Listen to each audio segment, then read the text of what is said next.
ज़्यादातर लोगों को लगता है कि एसीएल रिकंस्ट्रक्शन सर्जरी एक सिंपल सर्जरी है जिसमें हम लोग एसीएल को बदल देते हैं, पर मेन सवाल है आखिर किस चीज़ से?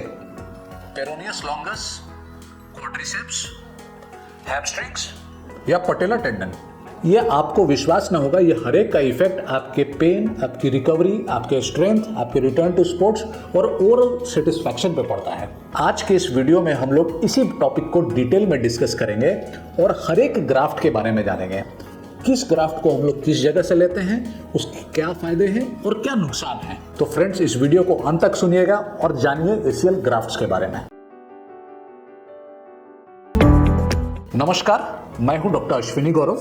मैं एक ऑर्थोपेडिक सर्जन हूं पटना में और मेरी स्पेशलाइजेशन है जॉइंट रिप्लेसमेंट और sports injury surgeries. In sports injury surgeries में मैं अक्सर ही एसीएल और पीसीएल या अदर लिगामेंट्स की भी सर्जरीज करता हूं। इन सर्जरीज में जैसा हम लोग जानते हैं कि जो लिगामेंट होता है वो एक ऐसा स्ट्रक्चर है जो हमारी हड्डियों को आपस में बांध के रखता है। अगर आप इस मॉडल में देखेंगे तो ये जो लिगामेंट दिख रहा है इसको एसीएल कहा जाता है। ये ऊपर की हड्डी यानी फीमर को नीचे की हड्डी यानी टिबिया से पकड़ के आपस में ज्वाइन करके रखता है और स्पोर्ट्स के दौरान या किसी और इंजरी के दौरान ये लिगामेंट टूट जाता है और घुटना हमारा अनस्टेबल हो जाता है यानी आगे पीछे होने लगता है। अभी इन लिगामेंट्स का हीलिंग नेचुरली पॉसिबल नहीं होता है क्योंकि ये सब एंटी ग्रेविटेशन लिगामेंट्स होते हैं यानी ये फॉल डाउन कर जाते हैं। तो जब भी ये लिगामेंट टूट जाते हैं तो हमारा उसके लिए प्लान रहता है कि इस लिगामेंट को हम लोग एक टेंडन ग्राफ्ट से रिप्लेस कर दें और ये जो टेंडन ग्राफ्ट जो होता है over a period of time शरीर उसे लिगामेंट में कन्वर्ट कर देता है, जिस प्रोसेस को लिगामेंटाइजेशन कहा जाता है। अभी इस टेंडन ग्राफ्ट को हम लोग मुख्यतः 4 जगह से हार्वेस्ट करते हैं या लेते हैं। पहला ग्राफ्ट हम लोग यूज करते हैं वो है हैमस्ट्रिंग ग्राफ्ट। ये एक बहुत ही कॉमन ग्राफ्ट है और मेजॉरिटी ऑफ द सर्जन्स पूरे दुनिया में इसको पिछले 25 से 30 सालों से इस्तेमाल में लाए हुए हैं। इस ग्राफ्ट को घुटने के अंदर के साइड से हार्वेस्ट किया जाता है। इस ग्राफ्ट को लेने के कुछ फायदे होते हैं जिसमें से सबसे बड़ा फायदा है कि एक तो ये इजीली सर्जिकल साइट पर अवेलेबल है, दूसरा इसको निकालने के लिए जो हम लोग इंसिजन यानी कट करते हैं स्किन में, उसी कट का हम लोग इस्तेमाल टिबिया में बोन टनल में भी इस्तेमाल कर लेते हैं यानी कि वो एक इंसिजन में हमारा दोनों काम हो जाता है। इसके कुछ डिसएडवांटेजेस भी होते हैं। पहला तो चूंकि ये ग्राफ्ट हमारे घुटने के ही एक पार्ट से लिया गया है तो इसका एक ओवरऑल इफेक्ट घुटने के वीकनेस पे भी हो सकता है, यानी कि हैमस्ट्रिंग मसल्स जो कि एक इंपॉर्टेंट ग्रुप ऑफ मसल्स होते हैं हमारे घुटने के, वो पॉसिबली वीक हो सकते हैं। साथ ही साथ ये ग्राफ्ट थोड़ा अनप्रेडिक्टेबल होता है अपने साइज को लेकर, यानी कई बार हमें काफ़ी पतला ग्राफ्ट मिलता है जिसके कारण हमें ग्राफ्ट को डबल, ट्रिप्लिकेट या 4 टाइम्स क्वाड्रुपल भी करना पड़ता है और जिसके कारण हमें कई बार छोटा ग्राफ्ट मिलता है जिसको फिक्सेशन में कठिनाई हो सकती है। दूसरा ग्राफ्ट है bone patellar tendon bone graft यानी BTB ग्राफ्ट।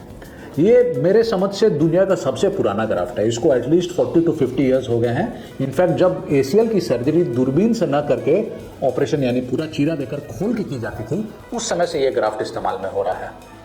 अगर आप देखेंगे तो ये जो ग्राफ्ट होता है इसके दोनों एंड्स पे एक बोन का प्लग होता है।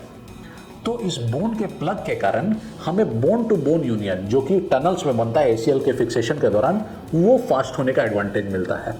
साथ ही साथ ये ग्राफ्ट मुख्यतः हम लोग यूज करते हैं एथलीट्स में या रिवीजन सर्जरी के लिए, पर इसके कुछ डेफिनेटली डिसएडवांटेज भी हैं। चूंकि ये घुटने के आगे वाले सतह से ले जाता है यानी पटेला से और टिबियल ट्यूबरोसिटी से, तो उस जगह पर पेन का संभावना काफ़ी बढ़ जाता है जिसे एंटीरियर नी पेन कहा जाता है। जब भी पेशेंट्स नील करते हैं, घुटने पे बैठते हैं, तो चूंकि उतना दूर का बोन का पार्ट मिसिंग होता है और पटेलर टेंडन का पार्ट भी मिसिंग होता है, तो वो एक पेन का कारण बन जाता है। साथ ही साथ चूंकि हम लोग पटेला को 100 से काटते हैं उस बोन प्लग को निकालने के लिए, तो एक पटेलर फ्रैक्चर का रिस्क भी बढ़ जाता है। कभी कभार टेंडन कटने के कारण हमें टेंडिनाइटिस का भी सामना बाद में करना पड़ता है, लेकिन एक ये ओवरऑल काफ़ी सक्सेसफुल और गुड हीलिंग के लिए पॉपुलर ग्राफ्ट है। और तीसरा ग्राफ्ट है क्वाड्रिसेप्स का ग्राफ्ट। ये भी काफ़ी पुराना ग्राफ्ट है, लेकिन इसका इस्तेमाल बीच में बंद हो गया था, लेकिन पिछले 10 से 15 सालों में इसमें भी काफ़ी डिस्कशन हो रहा है। क्वाड्रिसेप्स का ग्राफ्ट जो है वो जैसा कि आप देखेंगे हमारे घुटने की जो चक्री होती है उसके ठीक ऊपर वाले मसल यानी क्वाड्रिसेप्स ली जाती है। इसके लिए घुटने के ऊपरी हिस्से में हमें कट करना पड़ता है और ग्राफ्ट हम लोग निकालते हैं। इसका फायदा है कि ये घुटने के पास जहाँ सर्जरी हो रही है वहीं से लिया जाता है साथ ही साथ ये हम लोग अपने मर्जी के साइज का ग्राफ्ट निकाल सकते हैं, यानी 8, 9, 10 जो हमारा पेशेंट है उसके घुटने के अनुसार हम लोग ग्राफ्ट इजीली निकाल सकते हैं। ये काफ़ी मजबूत ग्राफ्ट होता है और इसका फिक्सेशन भी अच्छा होता है, पर इसके कुछ अपने डिसएडवांटेजेस भी हैं। डिसएडवांटेज जैसे कि चूंकि हम लोग इस सर्जरी को कर रहे हैं घुटने के लिए ही, और एसीएल टीयर्स में हमने अक्सर पाया है कि एसीएल टूटने के कारण ऑलरेडी क्वाड्रिसेप्स मसल काफ़ी वीक होता है, वेस्टिंग हो चुकी रहती है। तो उस कंडीशन में अगर हम लोग क्वाड्रिसेप्स ग्राफ्ट को निकाल लेते हैं तो फर्दर क्वाड्रिसेप्स का जो रिहैबिलिटेशन का प्रोसेस होता है वो थोड़ा लंबा हो जाता है, यानी ज़्यादा मेहनत करनी पड़ती है वापस क्वाड्रिसेप्स को मजबूत करने के लिए। इसके साथ क्वाड्रिसेप्स निकालने के लिए एक अलग इंस्ट्रूमेंटेशन की भी जरूरत होती है, जिसके कारण कई बार सर्जरी का कॉस्ट भी बढ़ जाता है। पर यह एक अच्छा और प्रेडिक्टेबल ग्राफ्ट है, ये काफ़ी स्ट्रॉन्ग ग्राफ्ट हमें देता है, जिसे कई बार हम लोग रिवीजन सर्जरीज के लिए बचा के रखते हैं, और जब हम लोग कोई किसी कारण से अगर किसी का एसीएल को रिवाइज करना पड़े तो इस ग्राफ्ट का इस्तेमाल करते हैं। चौथा ग्राफ्ट है पेरोनियस लॉन्गस का ग्राफ्ट। ये ग्राफ्ट बाकी तीनों ग्राफ्ट से अलग है। इसे घुटने से नहीं, एड़ी के पास से, एंकल के पास से लिया जाता है। हमारे एड़ी के लैटरल कंपार्टमेंट में 2 मसल्स होते हैं, पेरोनियस लॉन्गस और ब्रेविस। ये दोनों मसल्स का काम होता है हमारे घुटने को इवर्ट यानी बाहर की ओर मोड़ने के लिए।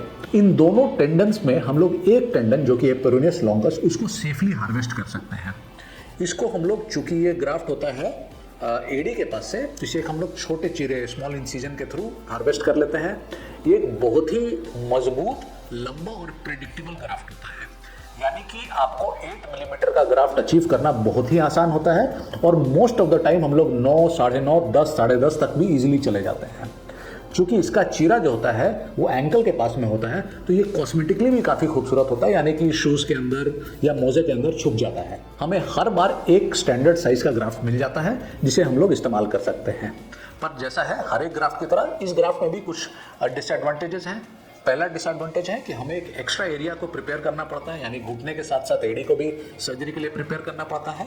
और सर्जरी करने के बाद जब हम लोग ग्राफ्ट ये लेते हैं तो हमें अर्ली फुट के एक्सरसाइजेज शुरू करने पड़ते हैं कि फुट में कहीं कोई इस ग्राफ्ट को निकालने के कारण वीकनेस ना हो। हालांकि कई स्टडीज ऑलरेडी किए जा चुके हैं कि पेरोनियस लॉन्गस के ग्राफ्ट निकालने के बाद भी फुट में कोई वीकनेस नहीं होता है, क्योंकि एक और जो उसके साथ दूसरा उसका भाई है पेरोनियस ब्रेविस, वो सारे फंक्शंस में मदद करता है। अगर इसको हम लोग समराइज करें तो ये जो 4 ग्राफ्ट मैंने बताए, तो उसमें सबसे पुराना जो ग्राफ्ट है वो bone patellar tendon bone BTB graft है, जो कि करीब 40 से 50 सालों से इस्तेमाल में है, जब घुटने की सर्जरी ओपन की जाती थी उस वक्त से।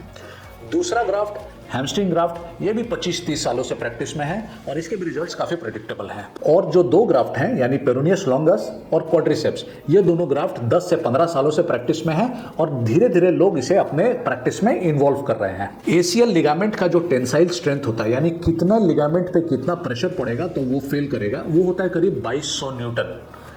और कोई भी आप ग्राफ्ट यूज करें, ये चारों ग्राफ्ट का जो टेंसाइल स्ट्रेंथ होता है वो भगवान के दिए एसीएल से बेहतर होता है।